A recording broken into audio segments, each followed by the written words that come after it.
Okay, today we're going to dehydrate some tomatoes in the sun oven. So I've got 3 racks that came with my sun oven. I don't put the food directly on them because these racks are kind of weird, and the acid from the tomatoes kind of does weird stuff to them. So I put some parchment paper on it, which is not ideal because it's white. It'd be better if it was something darker colored, but since we're dehydrating and not cooking, it really won't be that bad. Okay, and it'll keep it clean. And I'll poke a few holes through, you know, like just to allow the airflow to continue through it. I'm just really doing it just so my tomatoes aren't sitting directly on the racks. And like I said, I just I don't know what they're made of, but it kind of has a reaction, so they might be some type of aluminum or something. But anyway, we're going to dehydrate these in the sun oven. And the way you dehydrate in the sun oven is you want to keep the stove, the sun oven, turned away from the sun. Usually when you're cooking, you want it in the sun. But when you're dehydrating, you don't want it to get too hot. So you want to keep it turned away from the sun, and I don't lock the latches. And now it depends on the weather outside, but it can take up to 2 days to dehydrate in your sun oven, so don't be impatient. And in the evening, it's best, since it won't be hot like that, to go ahead and latch it down and then let them finish during the next day. Open up the latches and let them dry again.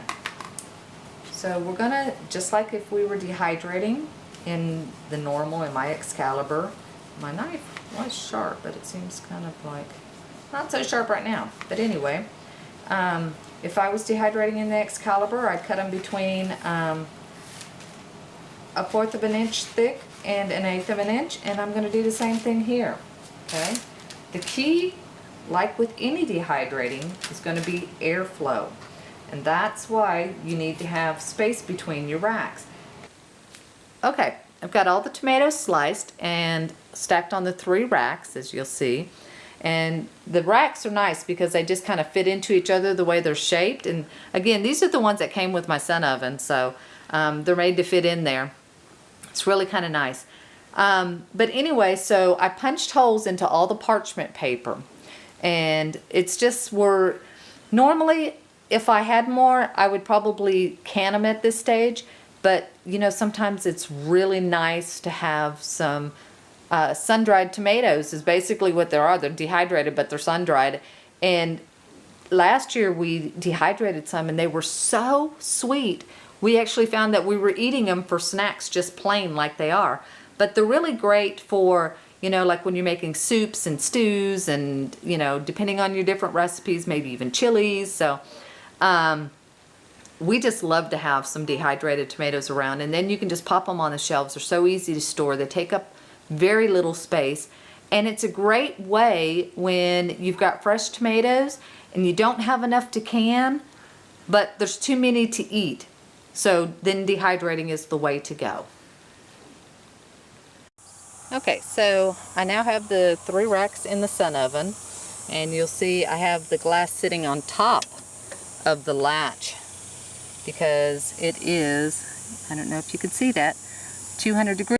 And don't forget, keep the sun oven turned away from the sun to keep that temperature down. Okay? Okay. After 30 hours in the sun oven, this is what the cherry tomatoes look like that we put in. And some of them are pretty close to done, and others still have a bit of a way to go. Now the sliced tomatoes were Amish paste, so they're not as watery, and they dried in the 30 hours. Some of them dried before then, so we just took them out. And so those are nicely done. And like I said, it took roughly between 27 and 30 hours for the ones that were sliced between 1/8 and 1/4 of an inch.